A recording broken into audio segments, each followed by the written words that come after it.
राधे राधे, हरे कृष्णा। कैसे हो आप सभी लोग? आशा करती हूँ आप सभी परम मंगल में हो गए, स्वस्थ हो गए, अच्छे हो गए।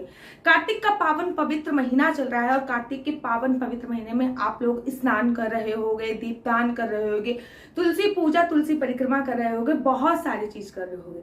आज मैं आप लोगों के लिए लेके आई हूँ कि कार्तिक के किसी भी दिन आप ये उपाय अवश्य करो, आपको 1 करोड़ दीपदान का फल मिलेगा। कौन सा उपाय है, क्या मैं बताने वाली हूँ, वो मैं आज आपको। ये मेरे हाथ में सूखी तुलसी की लकड़ी है, कुछ ऐसा तो बहुत सारी है मेरे घर पे, लेकिन मैं अभी वीडियो बनाने के लिए इतनी सी लेके आई हूँ। और ये मेरे हाथ में है एक कॉटन अर्थात रुई। आज हम बनाएंगे तुलसी की लकड़ी का दीप। तुलसी की लकड़ी का दीप बनाते बनाते मैं आपको तुलसी की लकड़ी का दीप तो बनाना सिखाऊंगी ही सिखाऊंगी, साथ ही के साथ मैं आपको तुलसी की लकड़ी का दीप बनाना तो सिखाऊंगी ही सिखाऊंगी, साथ ही के साथ मैं आपको बताऊंगी कि तुलसी की लकड़ी का दीप जलाने से क्या होता है। पहली बात, तुलसी की लकड़ी आप जिस कार्तिक में, पहली बात, तुलसी की लकड़ी का दीप कभी भी घर के बाहर नहीं जलाना चाहिए। तुलसी की लकड़ी का दीप कभी भी आंगन में नहीं जलाना चाहिए। तुलसी की लकड़ी का दीप हमेशा भगवान विष्णु के ही समक्ष जलाना चाहिए। तुलसी की लकड़ी का दीप हमेशा भगवान विष्णु के समक्ष जलता है। और कार्तिक के महीने में अगर आप तुलसी की लकड़ी का दिया जला देते हो तो आपको 1 करोड़ दीपदान का फल प्राप्त होता है। मात्र एक दिया और 1 करोड़ दीपदान का फल आपको दे रहा है। सोचो आप कितने बड़भागी हो गए ना।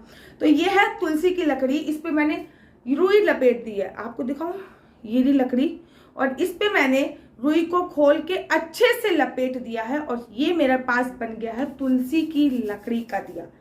आप एकादशी वाले दिन, आप आने वाली धनतेरस पे, आप आंवला नवमी पे, आप होली अष्टमी पे, आप कार्तिक के आखिरी 5 दिन अगर आपके पास डेली उपलब्ध है तो डेली ऐसा दिया जला सकते हैं। ये एक दिया 1 करोड़ दीपदान का फल प्राप्त करेगा। ये दिया तुलसी के समक्ष नहीं जलाया जाता, ये दिया छत पे नहीं जलाया जाता, ये दिया आप भगवान विष्णु के समक्ष जला सकते हो। लड्डू गोपाल भी भगवान विष्णु का ही स्वरूप बोला जाता है। इस दिया को जितनी देर तक ये जलेगा, कहते हैं उतनी देर तक, उतने दिनों तक आप वैकुंठ में वास करोगे। तुलसी की लकड़ी का जो दीपदान होता है वो सर्वोच्च दीपदान होता है। भगवान विष्णु को तुलसी वैसे ही प्रिय है। कार्तिक मास में तुलसी की पूजा, तुलसी की अर्चना, तुलसी की वंदना का विशेष नियम है। अच्छा, बहुत सारे लोगों का ये प्रश्न भी है कि तुलसी की परिक्रमा जब हम करते हैं तो हमारे घर में इतना स्पेस नहीं है, कैसे करें? सही आइडिया बताऊं, अगर घर में स्पेस है तो तुलसी की घूम के परिक्रमा कर लो।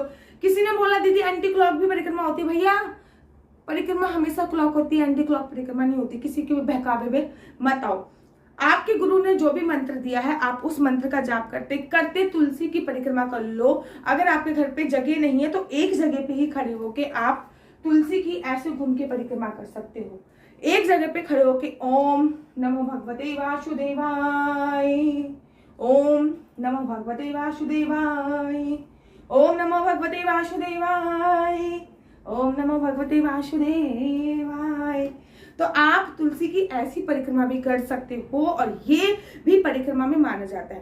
कहते हैं कि कार्तिक के महीने में अगर आप तुलसी की लकड़ी का दीपदान भगवान विष्णु के समक्ष करते हो तो आपको बहुत ज्यादा फलों की प्राप्ति होती है, वैकुंठ लोक की प्राप्ति होती है, 1000 दीपदान की प्राप्ति होती है। मतलब 1000 दीपदान का फल आपको मिलता है। क्योंकि जो कार्तिक की रातें होती है ना, वो सबसे काली रातों में बोली जाती हैं। और इस समय अगर आप ये दीप दान करते हो तो आपको अनंत गुना फलों की प्राप्ति होती है। न केवल तुलसी का दीप दान करना है, कुछ बातों का ध्यान रखना है। जिस तुलसी की आप सेवा कर रहे हो, पूजा अर्चना वंदना कर रहे हो कार्तिक के महीने में, उसमें से पत्ते नहीं तोड़ने हैं। दूसरी तुलसी में से आप पत्ते तोड़ सकते हैं, तुलसी में से सूखी हुई लकड़ी भी तोड़ सकते हैं, लेकिन उस तुलसी में से नहीं तोड़ने जिस तुलसी की आप सेवा कर रहे हो।